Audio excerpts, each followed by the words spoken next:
Assalamualaikum warahmatullahi wabarakatuh. Bertemu lagi dengan Bu Ratna Wulandari dalam listrik searah part 2. Kali ini kita akan membahas mengenai rangkaian hambatan listrik dan hukum 1 Kirchhoff. Yang pertama kita bahas resistor atau hambatan listrik. Apa itu? Resistor yaitu komponen elektronika pasif yang memiliki nilai resistansi atau hambatan tertentu yang berfungsi untuk membatasi dan mengatur arus listrik dalam suatu rangkaian elektronika. Ada beberapa jenis resistor. Yang pertama adalah fixed resistor, yaitu resistor yang memiliki nilai resistansi tetap atau ini disebut dengan hambatan tetap. Gambarnya seperti ini. Yang kedua adalah variabel resistor. Resistensinya ini dapat diubah atau diatur sesuai keinginan. Ada potentiometer, ada trim pot dan rheostat. Yang ketiga adalah thermal resistor. Ini adalah resistensinya dipengaruhi oleh suhu. Seperti ini gambarnya ya. Yang keempat light dependent resistor. Ini dipengaruhi oleh cahaya yang diterimanya. Seperti ini simbolnya. Nah, untuk yang ini, yang tiga ini nilainya sudah ada di alatnya. Jadi kalau rheostat ini kita geser, nilainya sudah ada. Sedangkan untuk yang pertama, hambatan tetap ini kita harus membaca. Sehingga saya ajarkan dulu cara membaca resistor dengan 4 gelang warna. Resistor tipe ini biasanya ada 4 gelang warna, ada 3 gelang yang berhimpit dan 1 gelang yang agak jauh. Jadi yang berhimpit ini kita taruh di kiri ya. Gelang pertama, gelang kedua, gelang ketiga dan gelang keempat. Di bawahnya ada tabelnya urut. Cara mudah untuk menghafalkan adalah hijau meoku hibi uap. Jadi hitam itu 0, coklat 1, merah 2, oranye 3, kuning 4, hijau 5, biru 6, ungu 7, abu-abu 8 dan putih 9. Hijau meoku hibi uap. Nah, untuk gelang pertama itu langsung angkanya nanti dimasukkan di angka pertama. Gelang kedua menempati angka kedua nanti dimasukkan langsung angkanya. Sedangkan gelang ketiga ini nanti menempati angka ketiga tapi adalah angka 1 dan angka 2 dikalikan 10 pangkat. Artinya kalau gelang ketiga nanti warnanya coklat berarti 10 pangkat 1. Kalau gelang ketiga warnanya merah 10 pangkat 2 dan seterusnya. Sedangkan gelang keempat adalah toleransi. Nah, kita akan coba membaca gelang yang ada di gambar ini. Simbol dari hambatan tetap nanti dikenali seperti sandi rumput atau seperti kotak seperti ini itu simbolnya. Sedangkan resistansi yang dibaca ini adalah coklat, oranye, biru, emas. Coklat kita lihat, coklat ini 1, kemudian oranye ini 3, jadi 1 dan 3 itu menempati angka pertama dan kedua. Yang ketiga adalah biru, biru itu 6, sehingga kita masukkan angka 10 pangkat 6. Sedangkan emas ini adalah toleransi 5%. Jadi kalau kita tuliskan seperti ini, nah, resistensinya 1, 3, ada 10 pangkat 6, berarti nolnya ada 6. 10 pangkat 6 atau 06 ini bisa kita ringkas menjadi mega, 13 mega ohm dengan toleransi 5%. Caranya seperti itu ya. Selanjutnya adalah rangkaian hambatan listrik. Jadi beberapa hambatan listrik itu bisa dirangkai menjadi satu. Bisa disusun secara seri. Nah, rangkaian seri ini berarti disusun seperti gerbong kereta api berurutan R1, R2, R3. Yang kedua adalah bisa dibuat berjajar, itu kita sebut dengan rangkaian paralel. Jadi dibuat seperti ini, dijajar seperti ini. R1, R2, dan R3. Nah, nilai hambatan penggantinya, jadi kalau kita menghitung dalam rangkaian, apapun susunannya, ketika kita membutuhkan hambatan tertentu, kita harus bisa mencari nilai total dari hambatan yang bekerja pada alat itu, atau kita sebut dengan nilai hambatan pengganti. Untuk seri, itu kita jumlahkan langsung nilainya. R seri itu R1 plus R2 plus R3, sedangkan R paralel adalah 1/Rp, itu sama dengan 1/R1 plus 1/R2 plus 1/R3. Nah, kita lanjutkan menghitung nilai hambatan pengganti. Semisal ada 3 buah hambatan masing-masing nilainya R1 2 ohm, R2 4 ohm, dan R3 2 ohm disusun secara seri dan paralel. Hitunglah nilai hambatan penggantinya untuk kedua rangkaian tersebut. Nah, kita susun dulu secara seri seperti ini. Hambatan penggantinya R seri sama dengan R1 plus R2 plus R3, sehingga nilai dari ketiga hambatan ini adalah 2 ditambah 2 tambah 2, 2 ditambah 4 ditambah 2 yaitu 8 ohm. Yang kedua dirangkai secara paralel, nilai hambatan penggantinya 1/Rp sama dengan 1/R1 plus 1/R2 plus 1/R3. 1/RP sama dengan 1/2 plus 1/4 plus 1/2, samakan penyebutnya ini 4. Jadi yang atas menyesuaikan nggih. Kalau 2 untuk menjadi 4 dikali 2 maka yang atas harus dikalikan 2. Ini 1 kali 2, 2, 1, 2, 5/4. Itu baru 1/RP, hati-hati. RP-nya adalah 4 dibagi 5, kita balik 4/5 ohm. Siswa banyak salah di sini, jadi kebanyakan lupa ketika sudah sampai sini dianggap selesai. Hati-hati itu masih 1/RP, RP-nya kita balik 4/5 ohm. Oke, untuk nomor 2, nilai hambatan pengganti untuk rangkaian berikut. Nah, kita modif nih. Ya. Jadi ada suatu rangkaian seperti ini, kita lihat bercabang. Di sini kembali menjadi 1, kita lihat di titik cabang. Di sini sampai sini itu R1. Dari cabang pertama ke cabang 2 ada 2 hambatan. Ini berarti ini dalam satu garis gitu ya. Itu adalah R2 dan R3 dalam satu garis. Ini adalah rangkaian seri.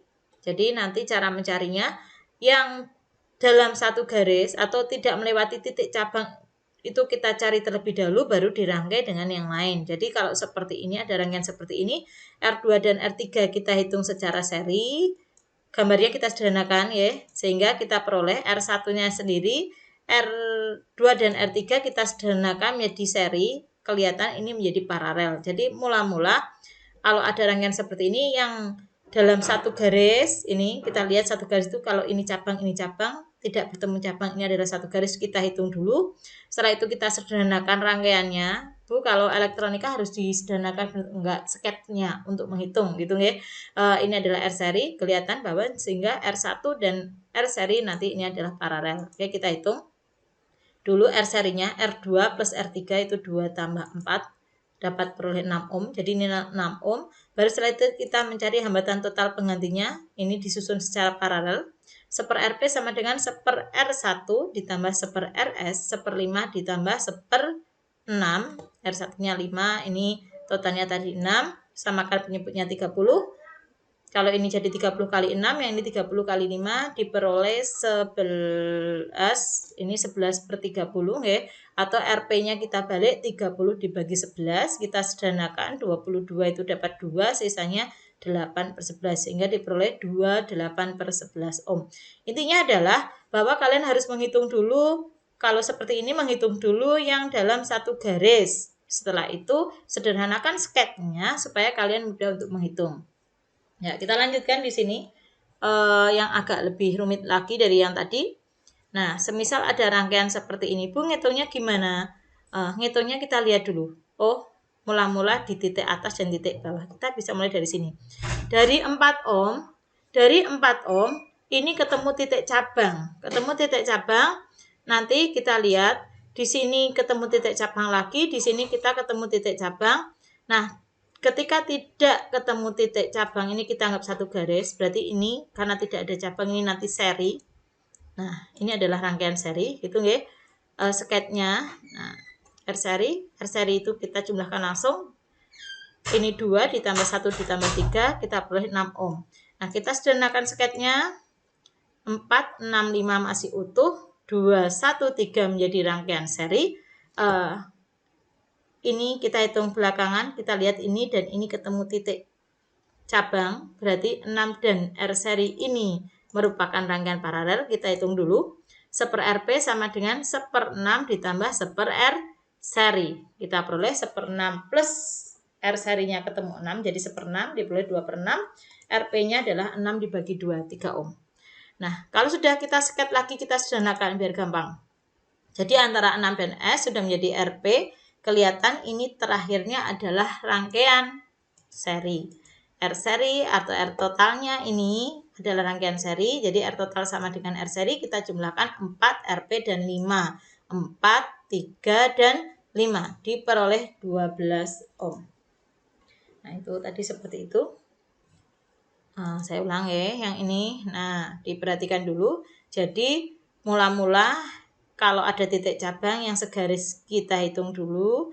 Kemudian karena ini melalui titik cabang, yang cabang ini harus kita hitung dulu. Setelah itu yang terakhir ini. Jadi sketnya untuk mempermudah kalian harus menyederhanakan seperti ini. Ya, hukum 1 Kirchhoff. Kita lanjut ke hukum 1 Kirchhoff. Hukum ini memberikan penjelasan tentang hubungan arus listrik yang masuk dan arus listrik yang keluar pada suatu percabangan rangkaian. Menyatakan bahwa jumlah arus listrik yang masuk ke suatu titik percabangan sama dengan jumlah arus yang keluar dari titik percabangan tersebut. Secara matematis, hukum 1 Kirchhoff dirumuskan bahwa jumlah I masuk sama dengan jumlah I keluar. Misalkan, ini hanya sketch mudah untuk menggambarkan bagaimana ada arus masuk dan keluar. Semisal ada arus yang masuk ke suatu titik. Di sini suatu titik itu ada 2 arus masuk, I1 dan I2. Dan yang keluar itu ada 3, I3, I4, dan I5. Ini ibaratnya begini. Ini adalah pintu gerbang, pintu utama. Kemudian ada 2 lorong masuk ke sini, keluarnya 3.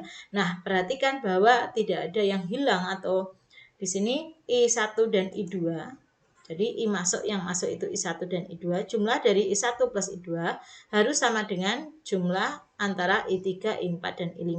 Jadi yang masuk pasti keluar. Nggak ada yang hilang ya. Yang masuk pasti keluar dan jumlahnya sama. Itu hukum 1 Kirchhoff. Nah, bagaimana kalau ini diterapkan dalam rangkaian? Nah, kita bahas yang pertama pada rangkaian hambatan listrik terlebih dahulu. Untuk rangkaian seri, jadi rangkaian seri seperti ini tadi sudah saya jelaskan, kita hubungkan nanti dengan sumber tegangan ya. Nilai hambatan pengganti seri itu RS sama dengan R1 plus R2 plus R3. Kuat arus yang melalui tiap komponen sama. Karena seri itu tidak bercabang, maka I-nya I seri sama dengan I1 sama dengan I2 sama dengan I3. Sedangkan tegangan pada ujung-ujung hambatan pengganti seri sama dengan jumlah tegangan total. Jadi kita jumlahkan yang namanya V seri. Ini seperti batu baterai, kalau kamu susun seperti ini, maka tegangannya adalah tegangan total dari V1, V2, dan V3. Untuk rangkaian paralel. Nilai hambatan pengganti paralel tadi sudah saya jelaskan, 1/Rp sama dengan 1/R1 plus 1/R2 plus 1/R3. Di sini berlaku hukum 1 Kirchhoff, perhatikan. Jadi semisal arus yang masuk itu kita sebut dengan I paralel. Sampai di sini dia harus melewati 3 pintu. Jadi ada yang lewat R1 itu I1, yang lewat R2 I2, dan yang lewat I3 R3. Dia akan menjadi satu lagi menjadi I paralel. Ketika melewati cabang di sini hanya akan ada satu garis lagi. Jadi kalau ini lalu lintas padat misalkan dipecah itu nggih, ini jalan utama dia dipecah melewati 3 jalan, setelah itu kembali ke satu jalan, maka arus masuk sama dengan arus keluar. Berlaku hukum 1 Kirchhoff, nilai I paralel sama dengan I1 plus I2 plus I3. Sedangkan tegangan atau beda potensial pada ujung komponen hambatan sama. Jadi kalau ada baterai disusun secara paralel, nilainya V-nya tidak akan bertambah, tetapi Vp sama dengan V1 sama dengan V2 sama dengan V3. Nah, kita terapkan dalam soal. Ini adalah contoh soal saya ambil dari diktan. 3 buah resistor masing-masing 2 ohm, 4 ohm, dan 2 ohm dirangkai dengan sumber tegangan 6 volt. Hitung kuat arus yang mengalir pada rangkaian. Kuat arus yang mengalir pada masing-masing resistor dan beda potensial pada ujung-ujung resistor jika A dirangkai seri, B dirangkai paralel. Nah, ini contoh nomor 4 halaman 11 sampai 12. Kita bahas satu persatu. Yang pertama adalah untuk yang dirangkai seri. Diketahui seperti ini, kemudian dihubungkan dengan sumber tegangan. Perhatikan bahwa sumber tegangan disimbolkan dengan 2 garis sejajar, satu panjang, satu pendek. Ini yang diketahui, R1 2 ohm, R2 4 ohm, R3 2 ohm tegangannya. Nah, tegangan boleh kamu tuliskan V besar atau E. E ini adalah beda potensial 6 volt. Saya tuliskan E, nanti biar tidak bingung ketika kita masuk hukum 2 Kirchhoff. Tapi kamu tuliskan V juga boleh, konsepnya sama, V besar sama E ini. Di sini yang panjang itu adalah kutub positif baterai, sedangkan yang pendek kutub negatif baterai. Seperti yang saya jelaskan di pertemuan lalu bahwa arus konvensional adalah dari kutub positif menuju kutub negatif, maka seperti itulah arus yang digambarkan pada rangkaian ini keluar dari kutub positif menuju kutub negatif, begitu. Nah, yang ditanyakan I ini berapa? I yang melewati I1 berapa, I yang melewati R2 berapa, I yang melewati R3 berapa, dan juga beda potensial di ujung-ujung tiap hambatan. Oke. Untuk langkah pertama kita hitung dulu rangkaian seri totalnya. Pengganti seri dulu ya. R seri yaitu R1 plus R2 plus R3 sama dengan 2 plus 4 plus 2 sama dengan 8 ohm. Untuk menghitung arus yang mengalir pada rangkaian I-nya, karena ini tidak ada cabang, maka nilai I sama dengan I1 sama dengan I2 sama dengan I3. Nggak ada jalan lain, harus melewati itu. Sehingga nilainya sama. Kita cari dulu I sama dengan V per R. Ini adalah hukum Ohm. V-nya tadi saya katakan sama dengan E. Ini sama, ini simbol nanti beda. Tapi ini sama maksudnya, yaitu beda potensial. V-nya 6, R-nya 8, diperoleh 3/4 ampere. Karena tidak ada titik cabang, maka nilai I sama dengan I1 sama dengan I2 sama dengan I3, nilainya sama 3/4 ampere. Nah, dari nilai I yang sudah diketahui dan R yang sudah diketahui, kita bisa mencari beda potensial listrik menggunakan hukum Ohm lagi. Hukum Ohm itu R sama dengan V per I. Karena intinya V, kita tuliskan seperti ini. Kalau V1 maka I1 kali R1. I-nya sama 3/4 kali R1-nya 2. Diperoleh 1,5 volt. V2 I2 kali R2. 3/4 kali 4 sama dengan 3 volt. V3 I3 kali R3. 3/4 kali 2 volt sama dengan 1,5 volt. Kalau kamu menghitungnya betul, ini adalah cara cek praktisnya. Bahwa V total antara V1, V2, V3 harus sama dengan V-nya sumber tegangan. Berarti kalau kita jumlahkan 1,5 tambah 3 tambah 1,5 itu 6. Dan ini sumber tegangannya 6. Insya Allah hitungannya sudah betul gitu. Kita lanjut untuk yang rangkaian paralel. Dihubungkan dengan sumber tegangan sama. Ini yang diketahui sama persis, hanya beda susunannya. Yang kutub positif itu panjang, kutub negatif pendek, arusnya mengalir dari positif ke negatif. Yang ditanyakan juga sama. Nah, langkah pertama yang harus dicari adalah mencari nilai hambatan pengganti paralel. Ya, 1/RP sama dengan 1/R1 plus 1/R2 plus 1/R3. 1/2 plus 1/4 plus 1/2. Samakan penyebutnya, pembilangnya menyesuaikan. Kalau penyebut dikali 2, yang atas juga dikali 2, diperoleh 5/4. Ingat, ini belum selesai, masih 1/RP. RP-nya adalah 4/5 ohm. Beda potensial listriknya. Bu, kenapa yang tadi dihitung I dulu, yang ini kok beda potensial dulu? Perhatikan, karena kalau yang tadi seri, yang seri tadi tidak ada cabang, I-nya yang sama. Sedangkan kalau paralel, ini yang sama adalah V-nya, sehingga V-nya bisa kita cari dulu. Di sini VP sama dengan V1 sama dengan V2 sama dengan V3, karena tidak ada rangkaian lain, ya, kecuali ini ada di sini ada seri, kita harus hitung. Karena ini hanya murni rangkaian paralel, bukan rangkaian campuran, maka nilai VP sama dengan V1 sama dengan V2 sama dengan V3. Arus yang mengalir pada rangkaian bisa kita gunakan hukum Ohm. Kita cari satu persatu karena kita punya nilai V1 dan R-nya, maka kita bisa mencari. Yang pertama adalah yang total dulu. Kalau total maka ininya juga total gitu. I sama dengan V per RP 6/4/5 per di bawah naik jadi 30/4 7,5 ampere. Kalau I1 gimana Bu? I1 V1 dibagi R1. V1-nya ini V-nya nilainya sama semua 6, R1-nya 2 dapat 3 ampere. I2 ya V2 dibagi R2 dapat 1,5 ampere. I3 V3 per R3 dapat 3 ampere. Kalau ngitungmu betul, maka nilai I masuk harus sama dengan I keluar, sehingga I total itu harus sama dengan I1 plus I2 plus I3. Kita cek 3 tambah 3, 6 tambah 1,5, 7,5 ampere. Ini nilainya sama. Berarti hitunganmu sudah betul gitu ya. Nah, hari ini tugasnya cukup 1, yaitu latihan soal nomor 2 halaman 14. Saya tuliskan ulang di sini. Perhatikan rangkaian listrik berikut. R1 3 ohm. Di sini kita lihat. Beda potensialnya 3 volt. Masuk ke titik cabang. Yang di atas hanya ada R1, yang di bawah ada R2 dan R3. Pertanyaannya, hitung kuat arus listrik total dan kuat arus listrik pada hambatan R1 pada rangkaian tersebut. Jadi yang disuruh nyari hanya I total dan I pada R1. Namun ini tidak bisa langsung dicari. Jadi ada beberapa langkah yang harus kalian kerjakan. Tips dari saya, yang pertama, hitung dulu hambatan pengganti seri untuk R2 dan R3. Jadi kan ini cabangnya ada yang satu garis, ini dihitung dulu R seri untuk R2 dan R3. Yang kedua langkahnya, hitung hambatan total, yaitu hambatan paralel. Setelah ini dicari seri, paralelkan dengan R1, dapat hambatan total. Setelah itu baru bisa mencari kuat arus listrik total I dengan hukum Ohm. Kalian bisa lihat caranya di contoh yang tadi, yang sebelumnya tadi saya jelaskan. Kemudian kalau sudah, tentukan nilai V1. Ingat, nilai V1 ini paralel. Jadi paralel, ini ada seri loh. Yang beda nanti adalah V2 dan V3. V2 dan V3 nilainya sama dengan V. Tapi kalau kita ini sudah diganti dengan R seri, maka R1, R seri, dan E ini kan paralel toh. R1 dan R seri paralel, maka untuk menentukan nilai V1, ingat bahwa V paralel nilainya sama. Jadi ini sederhanakan dulu, nanti sketnya kamu akan bisa mencari V1 atau V paralelnya.